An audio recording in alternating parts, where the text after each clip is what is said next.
бастап жатырмын да, сол бастаушыға қандай кітаптар оқуға кеңес береді едіңіз? Ең бастап жатқан адамға. Ең оңай әрине балалардың кітаптарын кеңес беруші едім. Кейбір адамдар білмеймін, менсінбеуі мүмкін, ой мен ересекпін, қалай балалардың кітабын оқимын, бірақ негізі ең керек, ең күштісі сол. Себебі сөздер көп емес, әдемі суреттері бар, ішкі сюжеті қызық, сол үшін балалардың кітабынан бастаушы едім.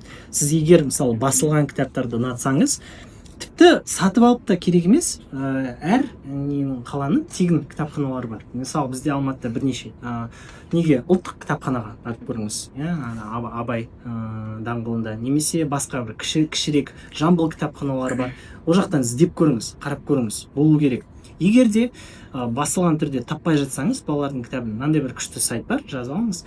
English e-reader.net деген. Сол сайттан деңгей бойынша таңдауға болады кітаптарды. Мысалы, A1 Starter дейсті, ішінде электронды кітаптар толып тұр. Солардан бастаңыз. Олар бәрі қысқа, шамамен 13 беттей әрқайсысы, деңгей бойынша сөздер таңдалған, олар оңайырақ.